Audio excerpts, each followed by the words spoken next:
Some instincts can't be trained. They're born from something deeper, something no human will ever fully understand. The fluorescent lights buzzed in the empty corridor of Brookhaven Police Department as Ranger, a 7-year-old German shepherd with intelligent amber eyes, frantically clawed at the corner of the old storage room wall. His desperate whines escalated into urgent barks that echoed through the station's deserted hallways. Officer Daniel Dan Mercer ran a weathered hand over his face, exhaustion etched deep into the lines around his eyes. 17 nights. 17 consecutive nights of the same behavior. "Easy, boy," Dan whispered, his voice thick with fatigue. His attempts to pull Ranger away only intensified the dog's determination, nails scraping against plaster with renewed urgency. Chief Eleanor Maddox's ultimatum hung heavy in the air. "One more night of this, Mercer, and that dog is done." Dr. Halloway already signed the retirement papers. Dan knelt beside his partner, noticing how the overhead lights caught the new grey hairs around Ranger's muzzle. "What are you trying to tell me, buddy?" Ranger locked eyes with Dan, then deliberately turned to scratch at the wall again, a low whine building in his throat. In that moment, Dan made his decision. Whatever was driving his partner's obsession, Ranger deserved one last chance to prove it meant something. Officer Dan Mercer had spent 32 years with the Brookhaven Police Department, the last 22 of those with K9 partners. At 58, his own retirement papers sat unsigned in his desk drawer. Since losing his wife, Elaine, to cancer 3 years ago, the job, and Ranger, had become his entire world. Ranger had come to the department 5 years earlier under difficult circumstances, rescued from an abusive home during a domestic violence call. The German shepherd had cowered in a corner, malnourished and afraid. Something in those amber eyes had called to Dan. Against protocol, he took the dog home that night. 6 months of rehabilitation later, Ranger surprised everyone by qualifying for police training and passing with exceptional scores. He'd become the department's most decorated K9 officer, with a perfect record in tracking missing persons and detecting narcotics. "That dog's got a sixth sense," remarked Clarence Boyd, the night janitor. At 72, Clarence had cleaned the station's floors for nearly 4 decades, arthritic hands still gripping his mop with stubborn strength. "Reminds me of my granddaddy's hunting dogs. They knew things we couldn't. Until 3 weeks ago, no one had ever questioned Ranger's instincts. Then the incidents began. The frantic pawing, the desperate barking, all centered on the same corner of the old storage room. Chief Eleanor Maddox had been patient at first. At 61, with silver hair cut in a practical bob, she'd worked her way up from patrol officer to become Brookhaven's first female chief. But patience had limits, especially with the city council slashing budgets quarterly. "I can't justify keeping a K9 that's showing signs of instability," she'd told Dan that morning. "Dr. Halloway says it could be cognitive decline. We need reliability." Dr. Felicia Halloway, the department's contracted veterinarian, had examined Ranger thoroughly. "It could be canine cognitive dysfunction," she explained, "similar to dementia in humans. The fixation on the storage room is concerning." The storage room itself hadn't been properly renovated since the flood of 2009, when water damage forced repairs across half the building. It now housed old case files, outdated equipment, and the occasional confiscated item waiting for processing. But what troubled Dan most wasn't just the threat to Ranger's career, it was the desperation in his partner's behavior. Ranger wasn't just acting out, he was trying to communicate something urgent. Dan stood in the doorway, watching as Ranger darted straight to the corner and resumed his frantic pawing. The harsh overhead fluorescence cast stark shadows, illuminating swirling dust with each movement. "Last chance, buddy," Dan murmured, crouching beside him. "Show me what's got you so worked up." He ran a hand along Ranger's back, feeling the tension in the muscles beneath his thick fur. Ranger paused, turned to lock eyes with Dan, then returned to the wall with even greater urgency. "Mind if I join you?" Dan turned to see Officer Mira Valdez standing in the doorway, dark hair pulled back in a practical ponytail, holding 2 cups of coffee. At 34, Mira was one of the department's rising stars, sharp, tech-savvy, and one of the few who hadn't written Ranger off. "Couldn't sleep," she said, handing Dan a steaming cup. "Figured you might be here." Dan accepted the coffee gratefully. He's been at it for nearly an hour. Same spot, same behavior. Mira crossed the room, crouching beside Ranger to examine the wall. You know, there's something different about this section. Her fingers traced the baseboard. The paint doesn't quite match. Dan leaned in. Now that she pointed it out, he saw it. The corner was a slightly different shade, barely noticeable, but different. Huh, he muttered. Never noticed that before. Ranger whined, pawing at the spot with renewed determination. The storage room door creaked open wider. Clarence Boyd shuffled in, leaning on his mop. "Dog still at it, huh?" he asked, eyes squinting through old glasses. "Clarence, you've been here longer than anyone," Dan said. "Do you remember anything about this wall?" Clarence shuffled forward. "That section was redone after the big flood in '09. This whole wing was a mess. They had to tear some walls down to the studs." 2009, Mira repeated thoughtfully. "Wasn't that during the Blue Hollow killer investigation?" Dan felt a chill. "Yeah," he said quietly. "One of the darkest cases we ever handled. 3 little girls taken." Clarence shook his head sadly. "Only found 2 of them. Suspect walked free. Detective Reynolds took it hard, real hard. Took his own life a week after the trial." Ranger barked sharply, as if confirming the connection. "What if—" Mira hesitated. "What if there's something in that wall?" Dan considered the risk. Property damage wasn't taken lightly, especially with budget cuts. If they found nothing, it could mean the end for Ranger, and possibly damage Dan's standing. "Clarence," Dan said finally. "Got a flashlight?"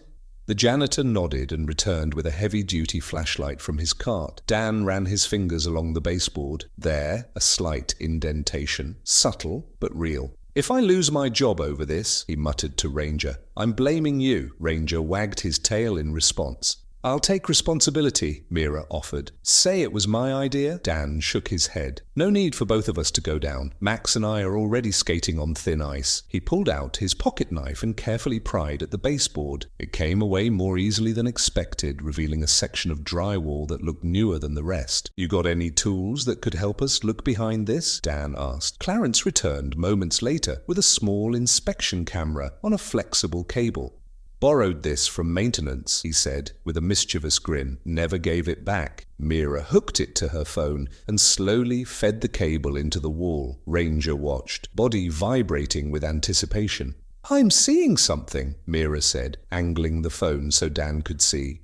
"There's definitely something back there." On screen, a metallic object, rectangular, solid, wedged between the studs.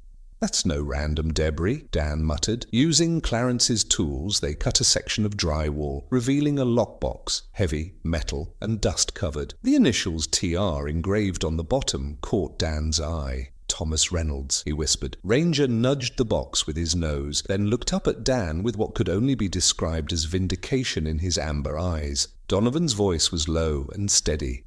"And they won't be happy about this discovery." She turned to Frank Sullivan. "As of this moment, you and Max are reassigned. Your new case is to find out what happened to the original investigation and why this evidence was hidden." Frank nodded, a flicker of vindication mixing with apprehension. "What about Max's retirement? Postponed?"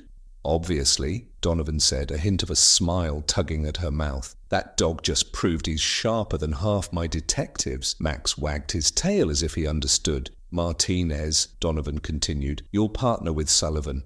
Your technical skills will be valuable, and frankly, I need someone who can keep him from going rogue." Jenny straightened. "Yes, Mum. I want daily reports, but keep them verbal. Nothing in writing, nothing in the system. Not until we know who we can trust." Her expression turned grave.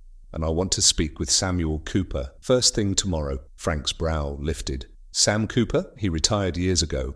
"Cooper was Reynolds' partner on the Starlight case," Donovan said. "If anyone might know what Reynolds was thinking, it's him." As they carefully repackaged the evidence, Frank noticed something taped to the bottom of the box. He pulled it out, a flash drive attached to a folded note that simply read, "Insurance." "Chief," he said, holding it up. Donovan took it, her face grim. "We'll need a secure computer to check this. Nothing connected to the department network." As the impromptu meeting broke up, Frank found himself alone with Max in the corridor. He knelt beside his old partner, scratching behind the ears. "You knew all along, didn't you, boy?" he murmured. "You could smell something we couldn't see."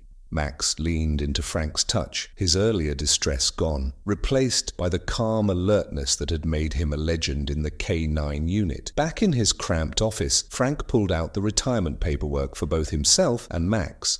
He stared at it for a long moment, then fed it through the shredder. Whatever was coming, they would face it together. In the darkness of his car, as he drove home, a memory surfaced. Thomas Reynolds, 2 days before his death, pulling Frank aside in the parking lot. "Not everything is what it seems, Sullivan. Remember that." At the time, Frank had dismissed it as stress. Now he wondered if it had been a warning. Beside him, Max sat in the passenger seat, eyes fixed on the road ahead, as if he too sensed their journey was just beginning. The morning sun cast long shadows across Frank's kitchen as he prepared Max's breakfast. The German shepherd watched patiently from his bed in the corner, amber eyes sharp despite the early hour. Last night's discovery had changed everything, breathing new purpose into both their lives. Frank's phone rang. Jenny Martinez. "I've got Cooper's address," she said without preamble. "He's living in a cabin about 40 minutes outside town. Chief Donovan spoke to him this morning. He's expecting us at 11. "Good work," Frank replied. "I've been digging through my old notes on the Starlight case. Some of it's coming back, but I was still in patrol back then, not involved in the details. I pulled what I could from the archives," Jenny said. 3 girls, ages 8 to 10, disappeared over 6 weeks in spring 2009. Emma Collins and Rebecca Taylor were found murdered. Melissa Adams was never found. Frank nodded slowly, remembering the community's fear, the way parents had stopped letting their kids ride bikes or play outside. "What about the survivor?" he asked. "Wasn't there a girl, Lily Patterson?" "Confirmed," Jenny replied. She was 8, nearly became the 4th victim, but escaped and identified Westfield by a distinctive star tattoo on his forearm. Her testimony wasn't enough, Frank said bitterly. Without physical evidence, it came down to the word of a traumatized child against a respected businessman. Defense said she was confused, coached. Anger stirred in his chest. "I'll pick you up in 20. Bring everything you've got." As Frank drove through Pinewood with Jenny beside him and Max in the back seat, he took in the changes. New housing developments sprawled where Forest once stood, many built by Westfield Properties. The man they failed to convict had reshaped the town itself. "I've been thinking about who in the department might have been involved," Jenny said, scrolling through personnel records on her tablet. "From the original case team, only 3 officers are still with Pinewood PD: Deputy Chief Robert Blackwood, Lieutenant Mark Simmons, and Sergeant Patricia Wells." "Blackwood was a detective back then, right?" Frank asked, picturing a younger, ambitious officer. "Yeah, not the lead. That was Reynolds and Cooper. But here's something else." She hesitated. "Blackwood and Westfield have both been members of the same country club for years." Frank digested the information in silence. Blackwood was now second in command at the department, poised to take over when Donovan retired next year. If he'd been involved in evidence tampering, this could tear the department apart. Samuel Cooper's cabin sat on the edge of Pinewood Lake, a modest structure with a wraparound porch and a weathered dock stretching into the water. A man in his mid-60s sat in a rocking chair, a fishing rod propped nearby. His frame had thinned with age, but his eyes were alert as they approached. "Sullivan," Cooper greeted with a nod. "Been a while." "Thank you for seeing us, Detective Cooper," Frank said, still using the title out of respect. "Just Sam now," Cooper replied, gesturing to the chairs on the porch. "And this must be Officer Martinez. Maggie told me you'd be coming." His gaze shifted to Max, who stood alertly beside Frank. "That's a fine-looking partner you've got." Max approached Cooper cautiously, sniffed his outstretched hand, and allowed the man to pat his head. "He's got good instincts," Cooper observed. "Better than most humans I've known." Once seated, Frank got to the point. "We found Thomas Reynolds' hidden evidence lockbox." Cooper's weathered face remained still, but his fingers tightened on the armrests. "Where?" "Inside a wall at the station. Storage room that was renovated after the flood." Cooper closed his eyes briefly. Tom always was careful. Too careful for his own good. "Did you know?" Jenny asked directly. "That he hid the evidence?" Cooper stared out across the lake. "I suspected. He got paranoid toward the end, started keeping duplicates, taking photos, said he didn't trust the system."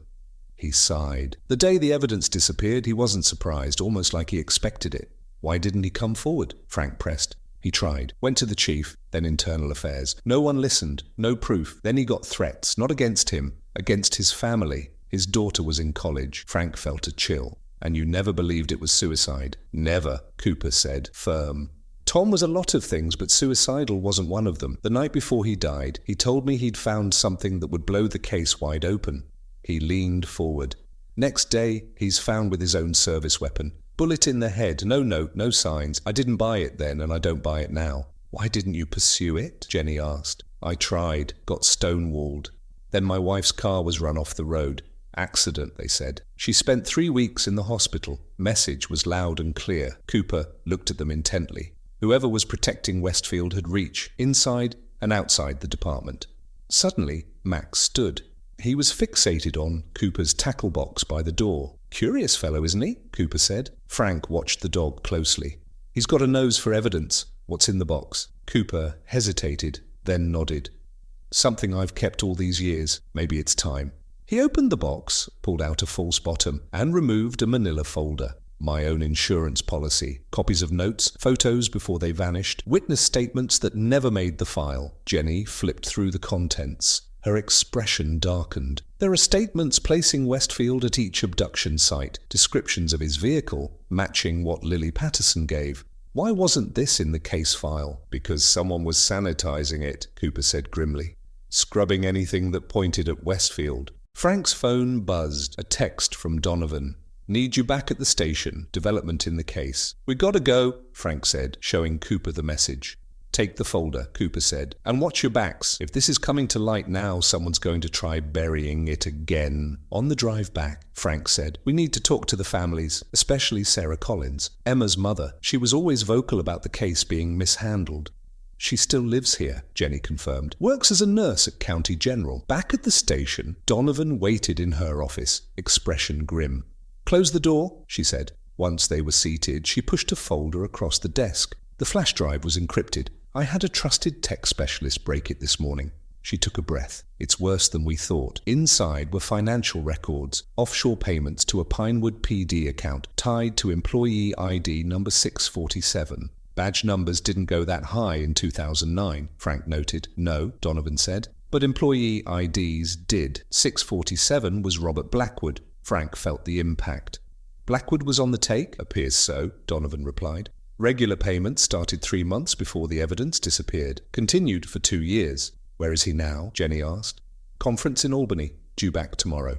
We build the case carefully, Donovan said. Airtight, no room for mistakes. Frank nodded. First, we speak to Sarah Collins, then try to locate Lily Patterson. Patterson moved out west, last known address in Colorado, but Sarah still attends the memorial every year. As they exited, Blackwood's assistant, Carol, approached. Officer Sullivan, there's a Howard Westfield on the phone. Says it's urgent. Frank and Jenny exchanged tense glances. How the hell does he know already? Jenny whispered. Put him through to my office, Frank said, motioning for Jenny to follow. He hit speaker. This is Officer Sullivan. Westfield's smooth voice filled the room. I hear you've been asking questions about my case. Frank kept his tone neutral. Not sure what you're referring to. A dry chuckle. Please, let's not waste time. Pinewood's a small town. Word travels.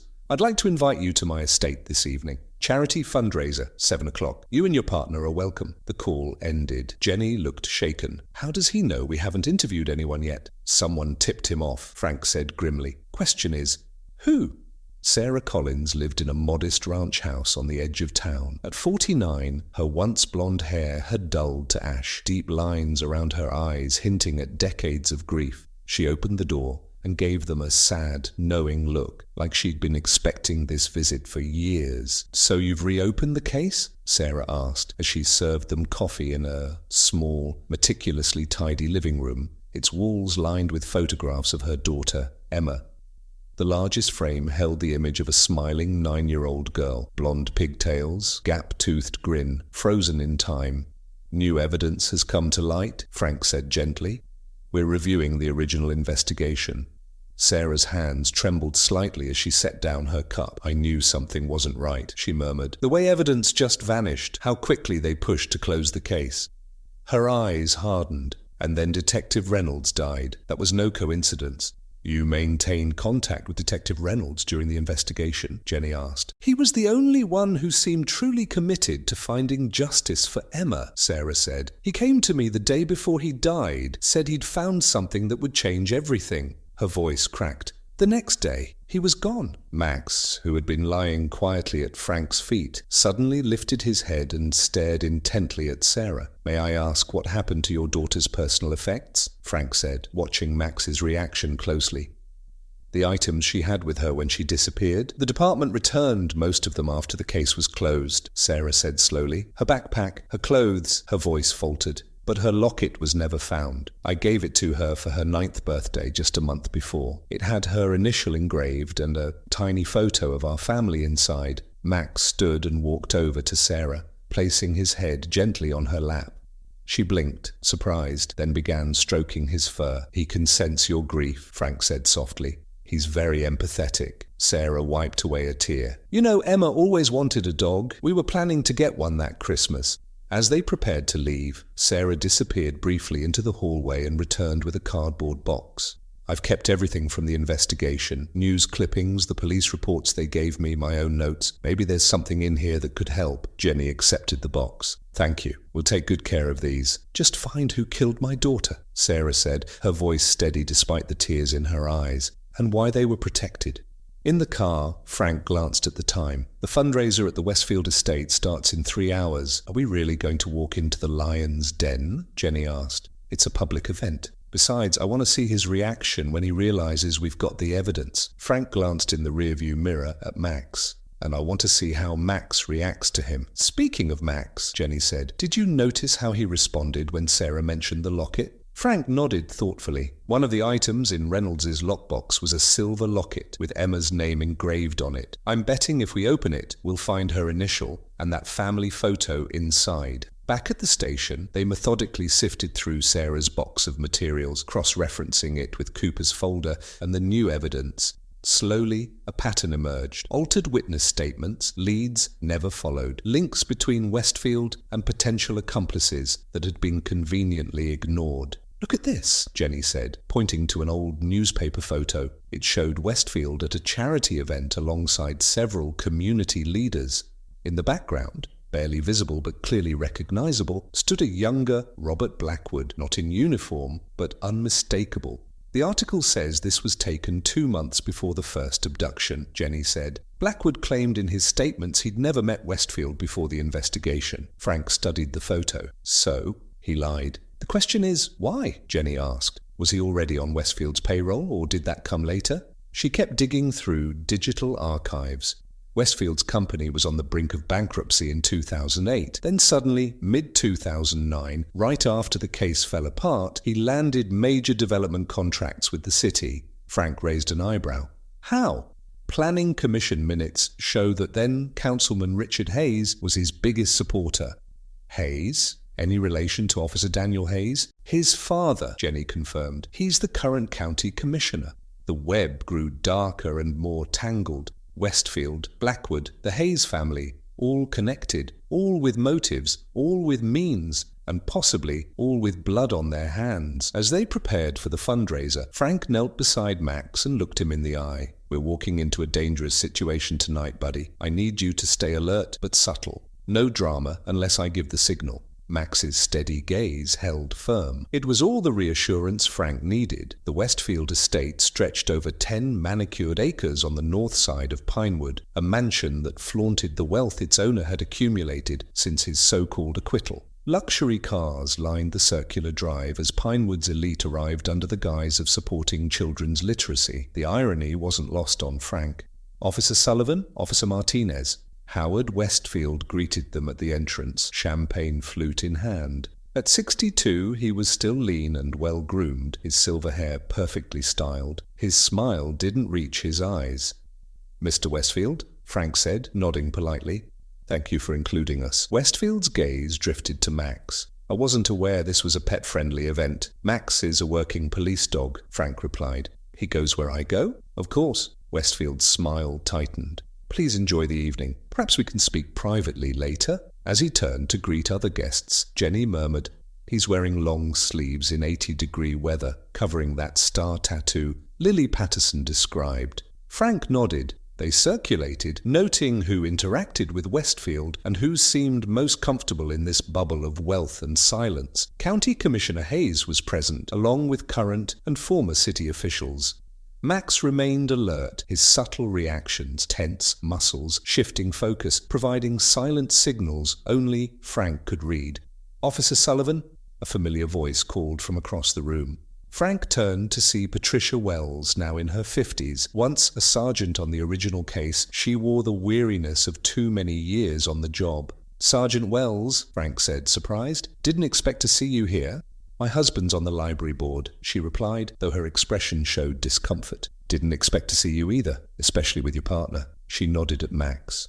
"We were personally invited by Mr. Westfield." Something flickered in her eyes. "Be careful, Sullivan. This isn't just a charity event. There are undercurrents here." Before Frank could ask more, Westfield appeared. "Officer Sullivan, might I have that private word now? My study's just down the hall." Frank glanced at Jenny, silently signaling. "Lead the way," he said. "My partner comes with me." "Both partners?" Westfield asked, glancing distastefully at Max. "Both," Frank replied firmly. Westfield's study was a shrine to himself. Awards, rare books, framed photos with politicians. The antique desk at the centre gleamed under the chandelier's glow.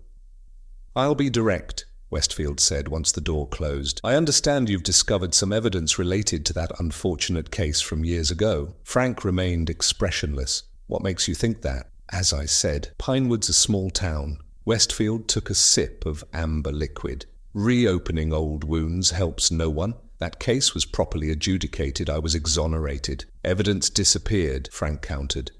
"That's not exoneration, Mr. Westfield. That's a miscarriage of justice." A flash of anger broke through Westfield's facade before he masked it again. "Allegations without proof. Is that why you're here, hoping to provoke me into a confession?" Max had been circling the room, sniffing. He suddenly stopped at a bookshelf and fixed on a lower shelf.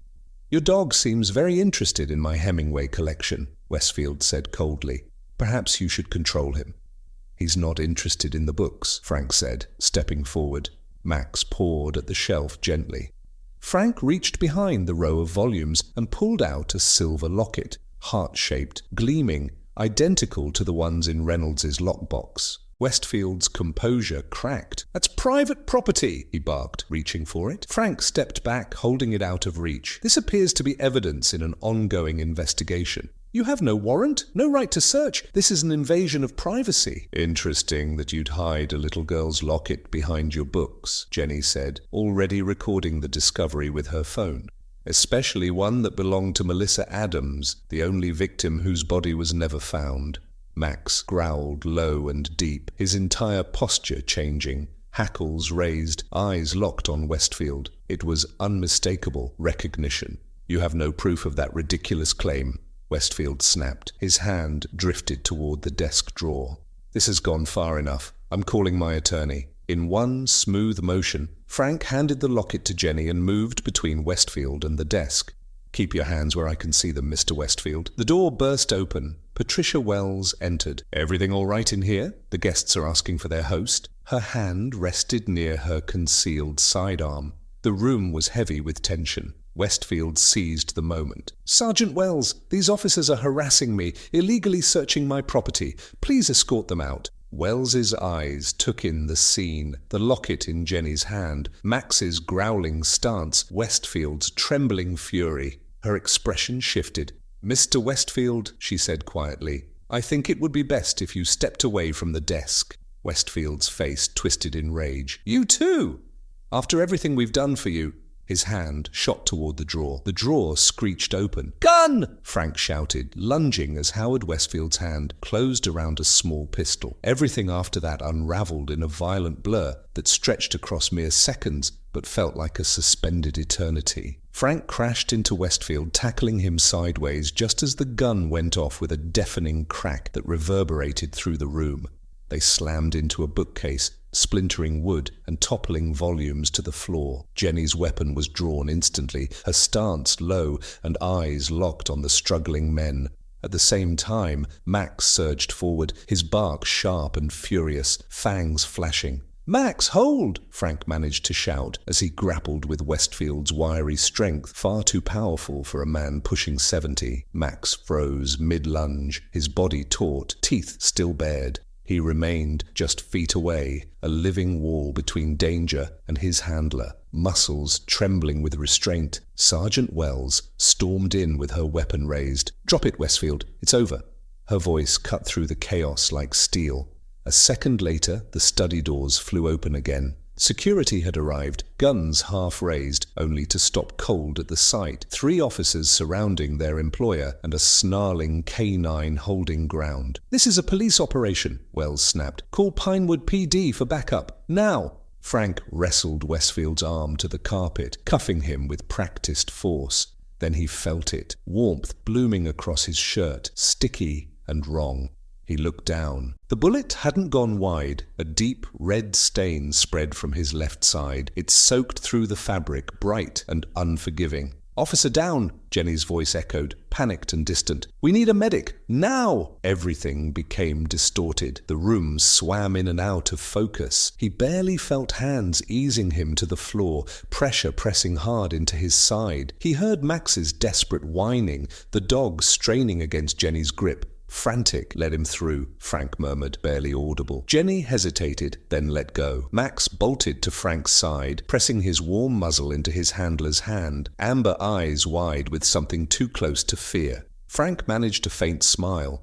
"Good boy," he whispered, as the edges of his vision turned black. "You were right, all along." Hospital beeps welcomed him back. Frank blinked against the harsh white ceiling, blinking slowly into clarity. Chief Donovan's face emerged overhead, etched with worry. "Welcome back, Sullivan," she said softly, the relief in her voice unmistakable. "You scared the hell out of us." His throat felt scraped raw. "Max," he rasped. "He's okay," Donovan assured him quickly. "Officer Martinez has been taking good care of him." She lifted a cup with a straw and helped him sip. The water felt like rain in a desert. "You took a bullet, Frank. It missed your vital organs, but you lost a lot of blood. Doctors say you'll recover with rest." Frank's mind surged with memories. The locket, Westfield, the shot. What happened after? Donovan's face hardened. "Once we had grounds, we searched Westfield's properties. At his lake house, we found a hidden room. Photos, trophies, DNA samples, journals." Her voice dropped. "It's worse than we feared." Frank winced, pushing himself up an inch. "Blackwood."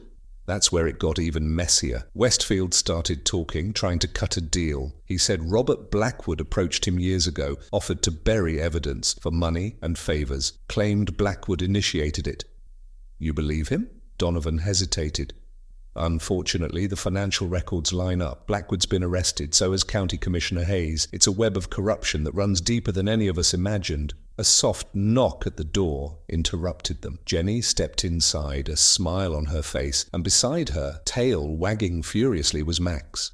"Look who insisted on visiting," Jenny said. Max padded to the bed, slow and cautious. He rested his head gently on the edge of the mattress, eyes never leaving Frank. Frank reached out, scratching behind Max's ears. "Hey, partner," he said hoarsely. "You did good out there." Donovan gave a small smile. "I'll let you two catch up. We'll talk more soon." After she left, Jenny took the seat beside the bed. "The station's a madhouse. Internal Affairs has taken over the entire West Wing. 3 more arrests this morning, including Officer Daniel Hayes. Turns out corruption was a family affair." Frank absorbed it all, hand resting on Max's head. "The case, the victims?" Jenny's eyes softened. Sarah Collins came in when she heard Westfield was in custody. She cried and smiled at the same time, like she didn't know which to do. She paused. Westfield kept detailed notes. Based on what we found, they begun searching for Melissa Adams' remains. And Lily Patterson, she's flying in tomorrow, says she remembers more now, wants to make a statement. Frank nodded slowly. It was finally coming undone. The silence, the lies, and Max's retirement. Jenny smiled. That paperwork vanished. Chief says he's earned his badge a dozen times over. As of understanding, Max's tail thumped against the floor. 3 days later, Frank was released from the hospital with strict orders to rest. Jenny drove. Max rode in the back, always angled to keep his handler in view. The department's holding a press conference tomorrow. Jenny told him as they pulled into his driveway. "Chief wanted you there." Doctor said no. "Good," Frank muttered. "Never liked cameras, anyway. They're calling it the biggest corruption bust in Pinewood history. Westfield, Blackwood, both Hayeses. 2 more officers, and it's still unraveling." Max stayed close as Jenny helped Frank inside. Every step left him winded. He collapsed onto the couch, exhausted. "You don't need to stay," he told her. "I'm not going anywhere. 2 Real bad, Jenny said with a grin. Chief's orders. You're on 24-hour watch, in case you try to sneak back to work. A knock interrupted them. Jenny answered, and there stood Samuel Cooper, casserole dish in hand. Figured you could use food that doesn't taste like cardboard, he said. Frank smiled faintly. Co-op, you're a sight. Cooper stepped inside, gaze landing on Max. Heard it was this guy who blew the lid off everything. Frank nodded. He knew. He kept trying to tell us until we finally listened. Cooper crouched beside Max, rubbing his ears. Dogs don't have politics or pride, just instinct and loyalty. He stood again, eyes misty. Been thinking about Tom a lot. Wish he could see this. He made it possible, Frank said. His evidence, his instinct to preserve it, and his partner who never stopped trying. Cooper nodded. It's what partners do. Frank's fingers curled in Max's fur. Yeah, he said softly. It is. The next morning, Frank was up when the doorbell rang. Max was already at the door. Opening it, Frank found Chief Donovan holding a manila folder, her expression oddly serious. Shouldn't you be prepping for the press conference? This couldn't wait, she said, stepping in. She glanced at Max. How's he holding up? Better than me, Frank replied. What's going on? Donovan hesitated. Rare for her. Dr. Richards called about Max's blood work after the Westfield incident. There's something, some markers that don't look right. Frank's smile faded. What kind of markers? She didn't say much. Just that more tests are needed. She's concerned. Frank looked down at Max, who sat faithfully at his side,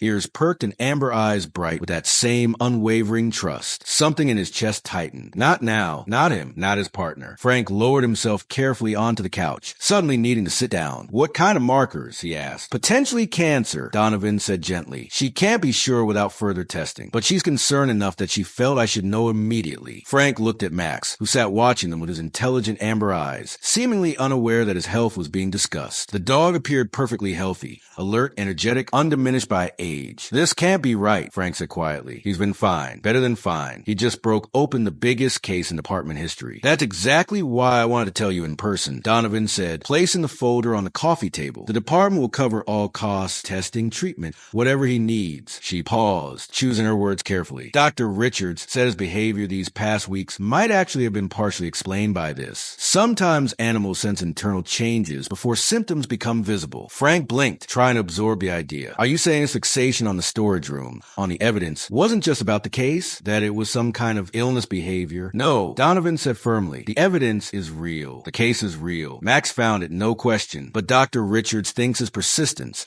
the intensity of his fixation, might have been amplified by physical changes he was already experiencing. She leaned forward. In other words, Frank, he knew something was wrong, not just with the case, but possibly with himself, too. Frank reached out, and Max came to his side without hesitation, pressing against his leg. It was as if he sensed Frank's unease. What's the prognosis if it is cancer? Let's not get ahead of ourselves, Donovan said gently. We don't have a diagnosis yet, just concerns. Dr. Richards has cleared her schedule to see him this afternoon. After she left for the press conference, Frank sat in the quiet house, his hand resting on Max's fur, the familiar rhythm of it grounding him. The thought of losing Max, especially now, felt like a cruel twist of fate. Max had just proven his worth beyond any doubt, and now this. We'll get through this, buddy, Frank murmured, his voice thick with emotion. Whatever happens, we're in it together. Max looked up at him with absolute trust, and Frank found himself hoping that the same instincts that had led Max to that hidden evidence would serve him well in the battle that lay ahead. The veterinary clinic was quiet when Frank and Max arrived that afternoon. Jenny had insisted on driving. Dr. Valerie Richards had arranged for them to come through a side entrance, avoiding the busy waiting room, something Frank deeply appreciated, both physically and emotionally. Officer Sullivan, Dr. Richards greeted him. Her voice was kind, her professional demeanor softened by concern. A woman in her early 40s with prematurely silver-streaked hair. She'd cared for the department's K-9 officers for over a decade. How are you feeling? Should you even be out of bed? I'm fine, Frank said, brushing it off, though the pain in his side said otherwise. Let's focus on Max. The examination room was bright and clinical, but softened with landscape photographs on the walls and a cushioned bench instead of the usual hard plastic chairs. Max sat calmly, unbothered by the environment he'd visited many times before. I've scheduled a comprehensive panel, Dr. Richards explained as she examined Max with practiced ease. Blood work, ultrasound, radiographs. Given his age and the markers we saw, we need be thorough. Frank watched as Max endured the process with stoic patience. He seems normal, energetic, alert. If something's wrong, he's hiding it. Dr. Richards nodded. That's common, especially in working dogs. They're bred to push through pain, to focus on the job. It's admirable, but it can also mask serious issues. issues until they're advanced. The next 2 hours blurred into a cycle of tests and quiet waiting. Frank never left Max's side, whispering to him during the blood draw, keeping his hand on his fur during the ultrasound. Jenny stayed in the waiting room, fielding calls as the Westfield press conference ignited a media frenzy. Eventually, Dr. Richards asked Frank to join her in her office. Max stayed behind with a vet tech who offered him a treat and gentle praise. "I won't sugarcoat this, Frank," Dr. Richards said, calling him by his first name for the first time. "Ultrasound confirmed what I suspected. Max has a mass on his spleen and signs of metastasis in his liver." The words landed like a punch. "Cancer," Frank said flatly. "Hemangiosarcoma," she clarified. "It's aggressive. Sadly, it's also common in German shepherds. By the time we detect it, it's usually spread. Surgery? Chemo." Frank leaned forward, ignoring the pull in his healing ribs. "Whatever it costs," Dr. Richards held up a hand. "Yes, we can remove the spleen. That might buy him time. It would improve his quality of life. But with metastasis already present," she hesitated. "I'm talking months, Frank, not years." The room seemed to shrink. Outside, people walked their dogs. Birds flew. The world went on, unaware that it was falling apart. "How many months?" Frank asked, barely audible. "Without treatment, 2 to 3. With surgery and chemo, maybe 6, possibly 8. But this would be palliative care, not a cure." Frank stared at his trembling hands. Max had saved his life. He had solved the case. And now, when he should be retiring in comfort and pride, he was dying. "Does he know?" Frank asked suddenly. "I mean, is he in pain? Does he sense what's happening?" Dr. Richards didn't flinch at the question. "Dogs don't fear death the way we do, but they're incredibly attuned to their bodies. Max probably knows something's wrong, though he doesn't understand it's cancer. There's discomfort, yes, but not acute pain. Not yet." She leaned forward. "One thing I've learned over 20 years.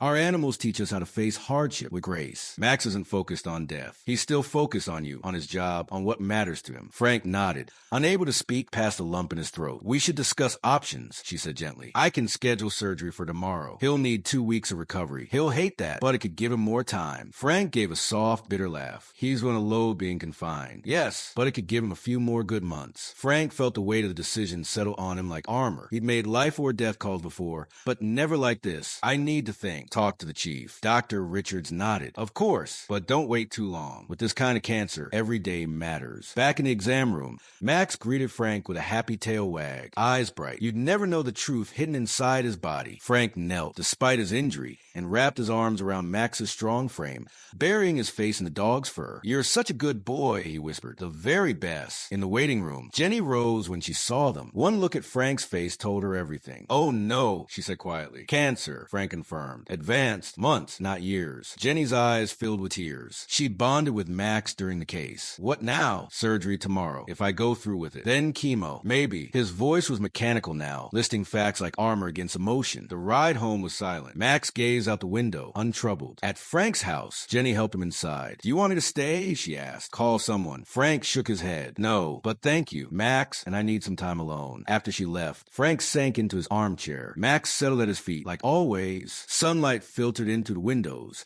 casting long rays across the living room floor. It felt too normal, too peaceful, too unchanged. His phone rang. Chief Donovan. He let it go to voicemail. "Not yet. Not now." He studied Max, the fur pattern, the bent tip of one ear, the gentle rhythm of his breathing, his partner, his shadow, his friend. The tears came quietly, slowly. He didn't fight them. "We should have listened to you sooner," he whispered. Max lifted his head, ears alert. "If we had, maybe this would have been caught earlier. Maybe, but maybe didn't matter now. Tomorrow would bring decisions, treatment, adjustments. For now, there was just this room, this light, and the quiet bond between two partners facing their hardest chapter together. Obviously, he'll be placed on medical leave, Chief Eleanor Ramsey explained, her voice even but compassionate, with full benefits and coverage for all his treatments. Once he's recovered enough from surgery, and if a condition allows, he can return to light duty. "Light duty?" Frank asked, furrowing his brow. "Desk appearances, community outreach, training demonstrations." Ramsey clarified, "Nothing strenuous, but something to keep him engaged. Dogs like Max, when they lose their sense of purpose,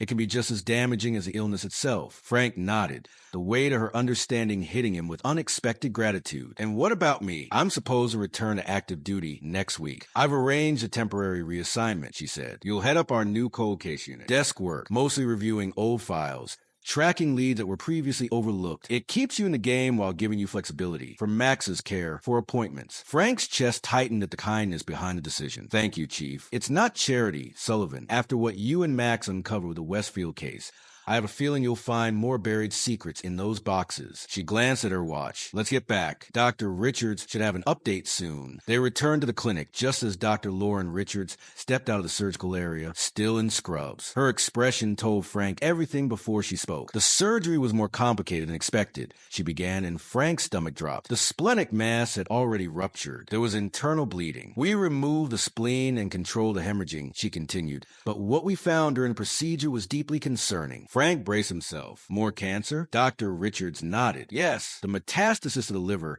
is more extensive than imaging suggested. We also found multiple lesions in the lungs and along the lymphatic chain. She met his eyes with steady compassion. Frank, this changes the prognosis significantly. We're no longer talking months. It's weeks now, maybe less. The floor shifted beneath him. Ramsey reached out and steadied his arm. He's stable in recovery, Dr. Richards said gently. Barring complications, you can take him home tomorrow. I'll prescribe medication for pain and to help slow the disease. But at this stage, it's about comfort. Quality of life, not quantity. Frank could barely form words. Can I see him soon? In about an hour, once he's a bit more awake. Someone will come get you. As Dr. Richards turned to leave, Frank sank into a waiting room chair, numb. The ache in his side pulsed in time with a hollow throb in his chest. Weeks, he whispered, disbelieving. Not months. Weeks. Ramsey sat beside him, unusually quiet. I'm so sorry, Frank, she said after a long silence. He stared ahead, voice thick. You know what's killing me? He'll never understand why. Why he feels worse every day. Why I can't stop it. He trusts me to protect him. And I can't fix this. No, she agreed quietly. But you can make what time he has left count. Keep him surrounded by people who know what he did, who know he mattered. When Frank was finally allowed into recovery, he found Max in a softly lit kennel and four in place, eyes glassy with medication. A large patch of his abdomen had been shaved, revealing the fresh surgical incision. Still, when Frank knelt down beside him,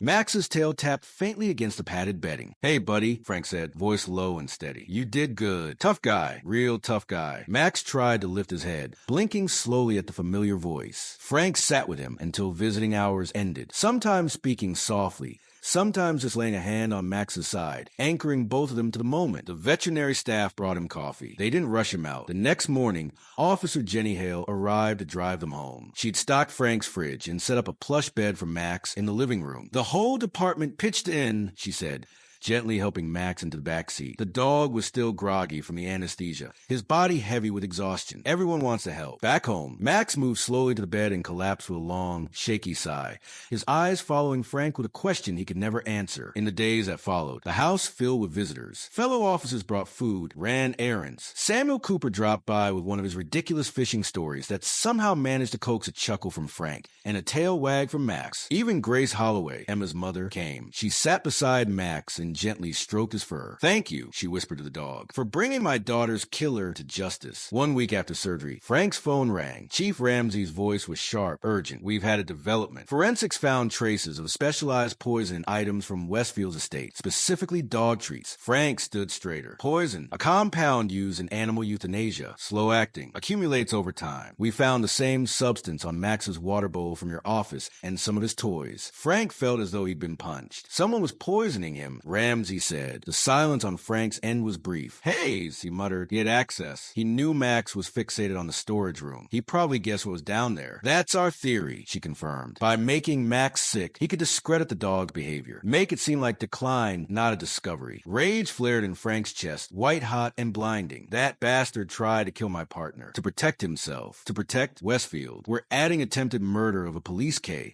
9 to his charges, Ramsey said. But Frank, there's something else. Dr. Richard believes that if we can identify the exact compound, there may be treatments to mitigate its effects. It won't cure the cancer, but it might reduce symptoms, maybe even give Max more time. A flicker of something ignited in Frank's chest.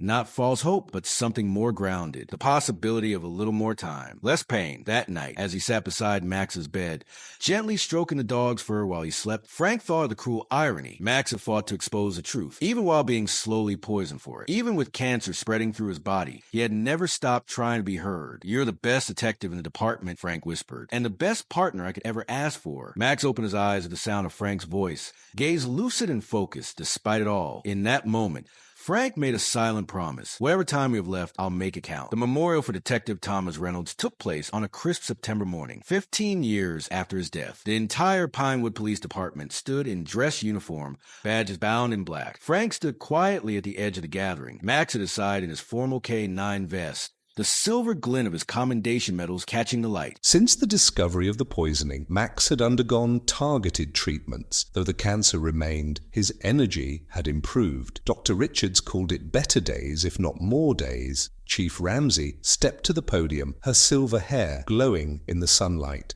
"Today we correct a terrible wrong," she began. "Detective Thomas Reynolds did not take his own life. He was murdered for his integrity, for refusing to abandon justice." Frank watched as Reynolds's daughter, now grown, accepted a posthumous Medal of Valor on her father's behalf. Her tears fell freely. His widow stood beside her, vindication written across a face that had waited far too long. Afterward, mourners gathered in clusters. Conversations buzzed with shock, memories, and outrage. The Westfield case had spiraled into the largest corruption investigation in state history, reaching into county offices, the judiciary, even state politics. Grace Holloway approached, kneeling to pet Max. "They found Melissa," she said, her voice a mix of heartbreak and peace. "They're bringing her home next week. All 3 girls will be buried together." Frank nodded. "I'm glad. How is he doing?" she asked. "Some good days," Frank replied. "Today's one of them." Max stood slightly straighter as a woman approached. A woman in her late 20s, blonde ponytail swaying, her steps steady with purpose. "Officer Sullivan?" she asked. "I'm Lily Patterson." Frank recognized the name immediately. The girl who escaped the Starlight Killer, whose testimony had never been enough.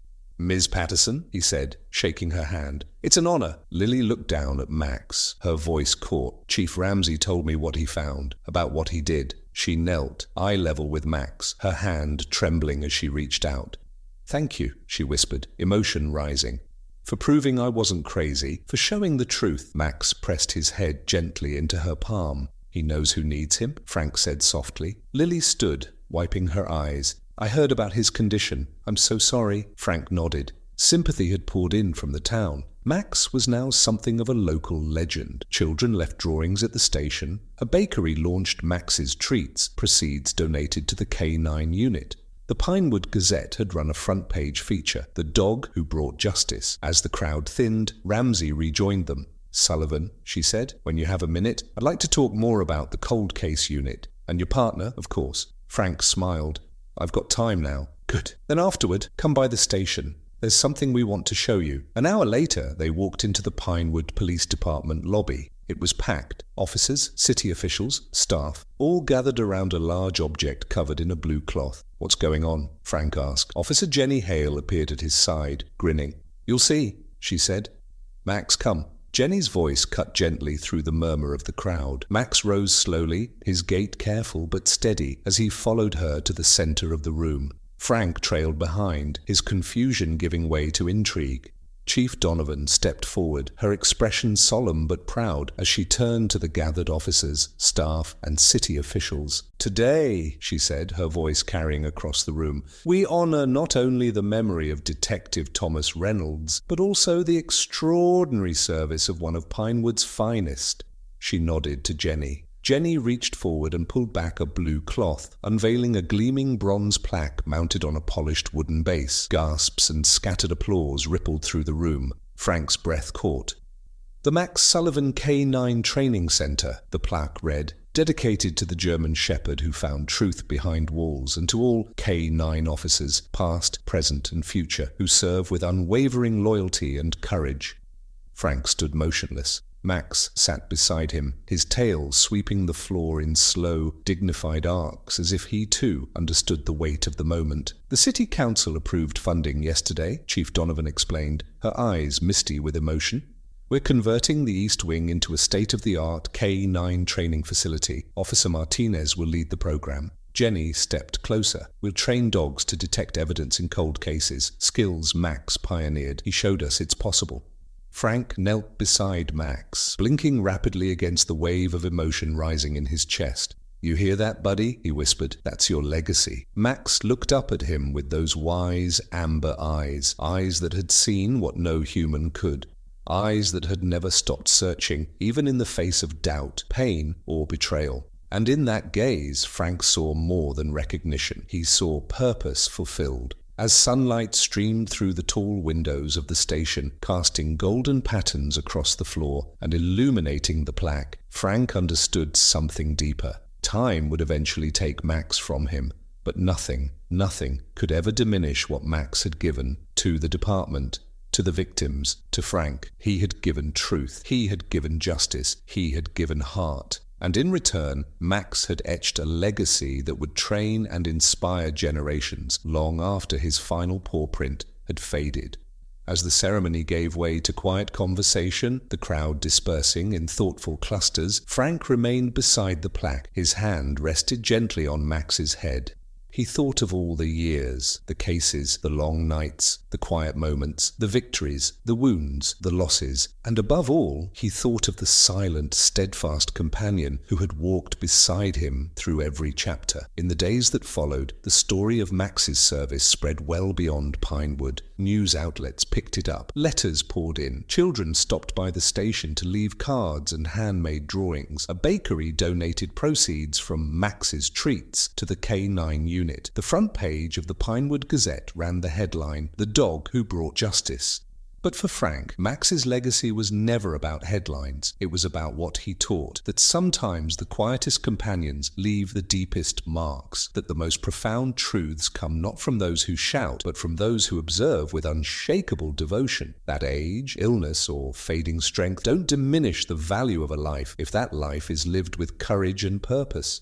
As we age, we come to understand that our worth isn't tied to how many days we have left, but to how we spend them. Max's story reminds us that when the world is quick to dismiss the elderly, the ill, or the forgotten, it is often they who carry wisdom, they who persist, they who scratch at the walls others ignore, determined to be heard before their time is gone. He teaches us that truth matters, that persistence matters, that we matter even in our final season. And perhaps most powerfully of all, Max reminds us that loyalty isn't just about obedience. It's about showing up every single day, no matter the cost. It's about giving everything you have for as long as you can in service to something greater than yourself. Max didn't just help solve a case, he reminded us all of what it means to serve, to love, and to never stop fighting for the truth, even when your voice can't be heard.